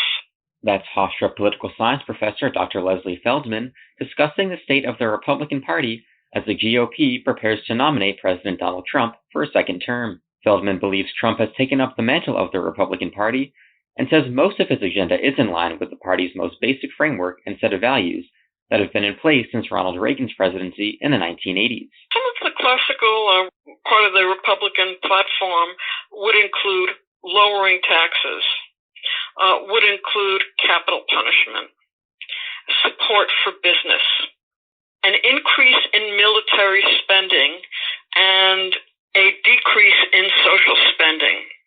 And that said, also a conservative social agenda, which would include support for prayer in the school and a limit to abortion rights, and also support for religion. That's the traditional conservative platform. Donald Trump includes most of these issues and ideas in his platform. Part of Trump's base includes social conservatives and evangelicals, many from the South, a voting bloc that Reagan brought into the Republican Party after the Democrats began supporting the civil rights movement in the 1960s during the John F. Kennedy and Lyndon Johnson administrations. He certainly has the social conservatives because he supports religion, He supports limits on abortion. So he is the traditional conservative. The social conservatives really have nowhere to go. While there are a lot of similarities between Trump and previous Republicans, Feldman adds that one of Trump's highest priorities represents a major change in policy. Where he diverges from somebody like a Ronald Reagan would be in the issue of immigration.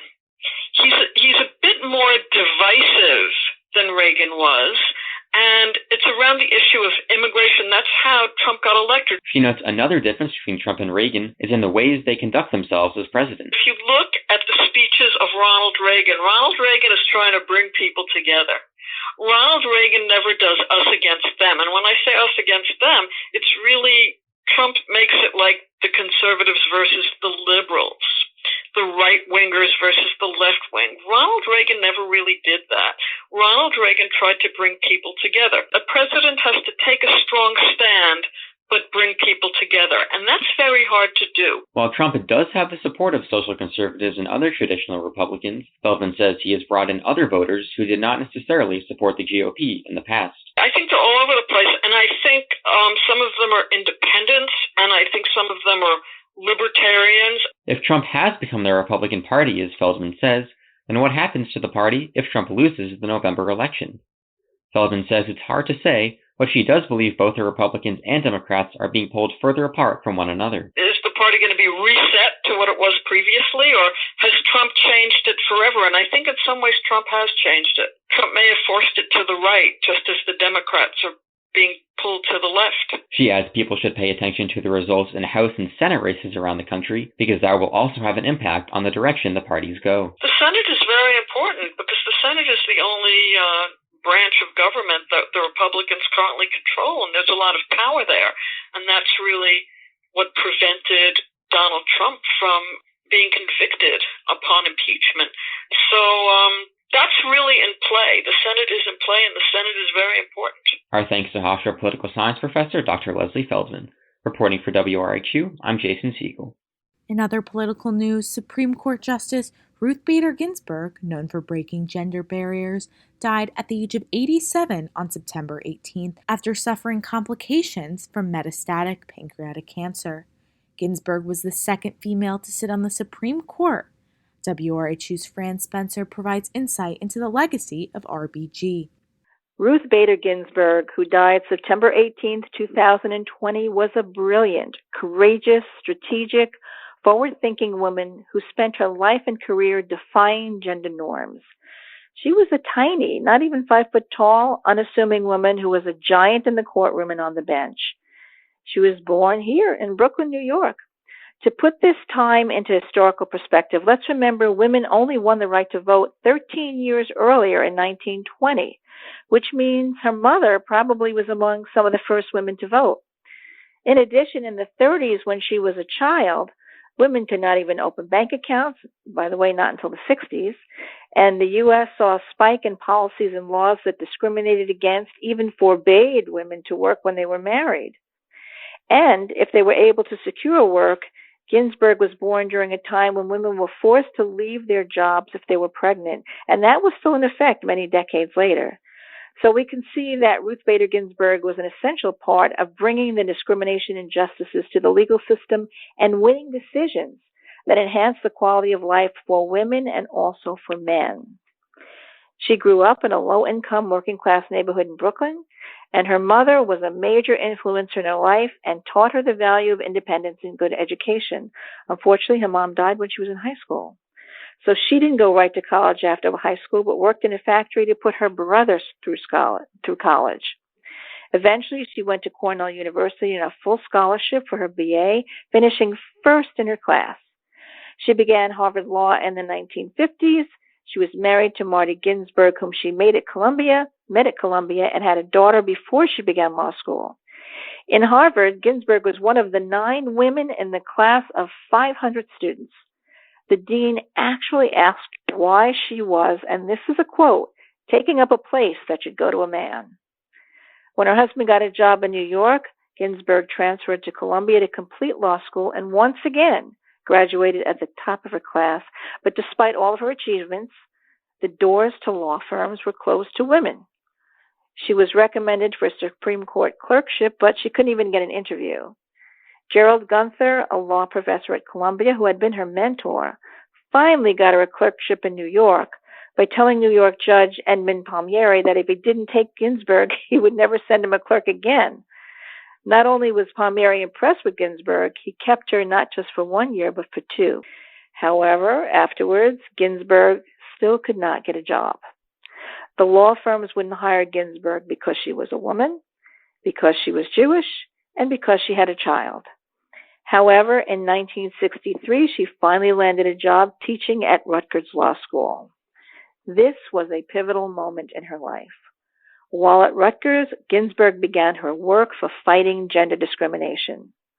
Her first big case was about a Colorado man who was denied from taking a tax deduction for the care of his 89-year-old mother. The IRS said the deduction by statute could only be claimed by a woman or by widowed or divorced men, but this man had never married. Her husband, tax lawyer Marty Ginsburg, worked on the case with Ruth, he from the tax perspective and she from the constitutional perspective, and they won. Therefore, in challenging gender norms, she was bettering the lives of men and women. And she was beginning to earn quite a reputation. She began teaching at Columbia Law School in 1972, went till 1980, and eventually became the first female tenured professor at Columbia Law School. And an important thing to note, Ginsburg believed that the law was gender blind and all groups were entitled to equal rights. She was very strategic in how she handled her cases because she knew she had to persuade male, establishment-minded judges. Therefore, she liked to pick male plaintiffs. She particularly liked Social Security cases because they illustrated how discrimination against men could actually harm women. She argued 6 gender discrimination cases in front of the Supreme Court and won 5 of the 6.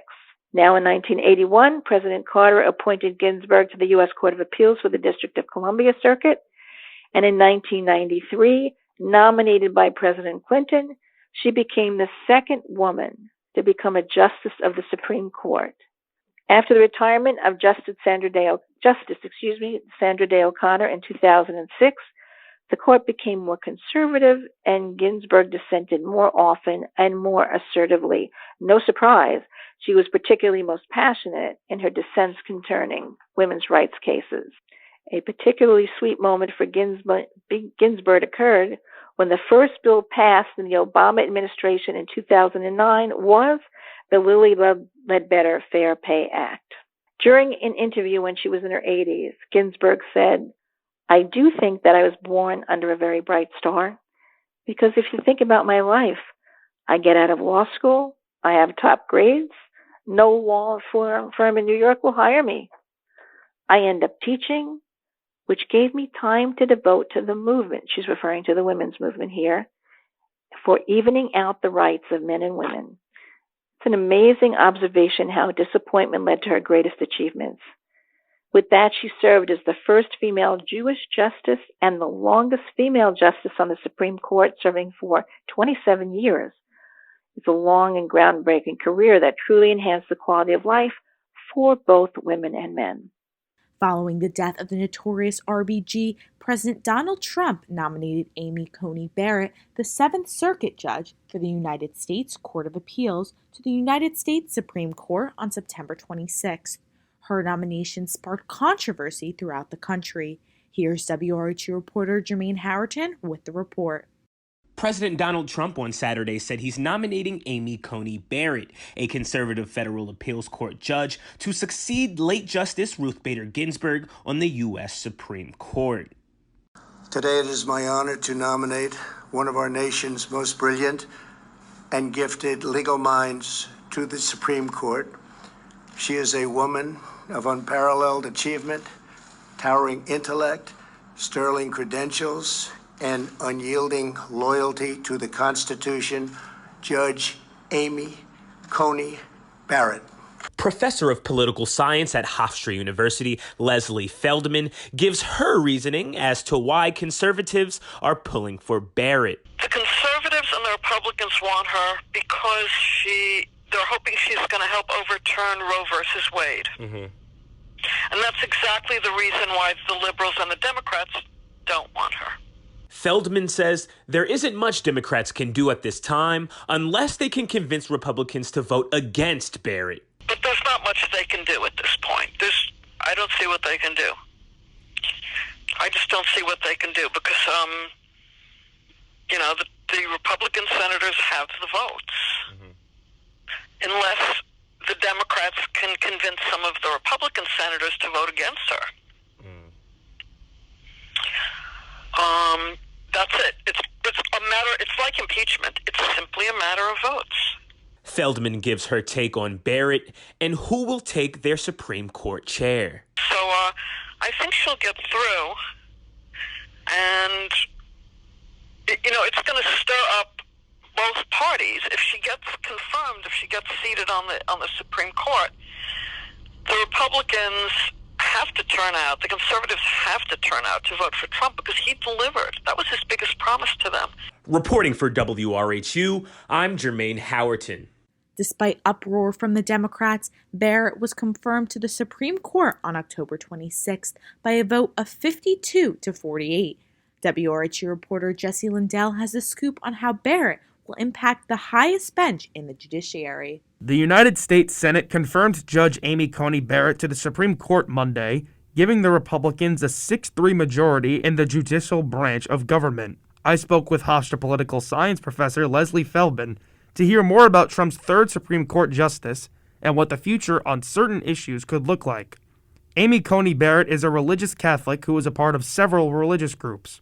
Even though she said she wouldn't let her personal beliefs get in the way of legal issues, Professor Feldman says people should be concerned about certain rights. They're absolutely legitimate because people are concerned about the Supreme Court overturning the decision of Roe versus Wade and other decisions as well, such as LGBTQ issues and marriage equality. Judge Merrick Garland, who was nominated in 2016 under Democrat President Obama, got blocked by a Republican Senate in an election year from joining the court.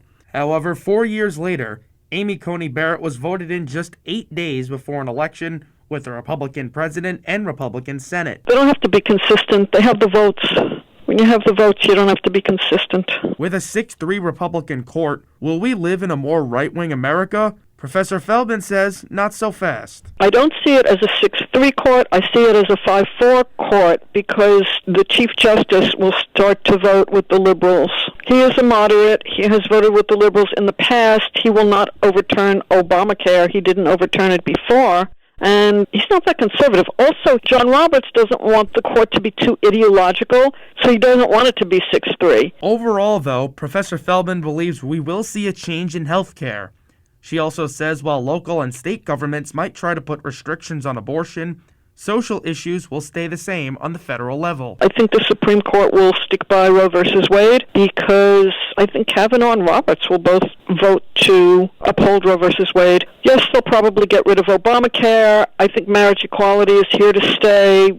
I don't think there's really any turning back on that. Professor Feldman says if Joe Biden wins the election, things can get pretty interesting on the Supreme Court. She says the former vice president might try to expand it. All we can do is wait and see if there will be a new president come January 20th, 2021. For Newsline, I'm Jesse Lindell. And that'll do it for tonight's 2020 A Year Like No Other special.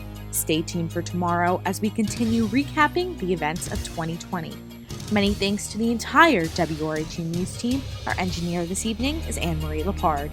Thanks for listening to Newsline, only here on your 3-time Marconi Award-winning radio station, 88.7 FM, Radio Hofstra University. For Newsline, I'm Natalie Kate. Thanks for listening and have a great night. Newsline is a presentation of Long Island's largest radio news team, comprised of nationally recognized student broadcasters, winners of numerous awards from the Associated Press, Society of Professional Journalists, Radio Television News Directors Association, Hearst Corporation, Long Island Press Club, and other prestigious organizations. Newsline is researched and produced by student journalists using the Hofstra News Hub, cutting-edge multimedia news gathering technology, located in Hofstra's School of Communication. To learn more about News Hub and the Hofstra School of Communication, log on to hofstra.edu. To learn more about News Hub and the Hofstra School of Communication, log on to WRHU.org.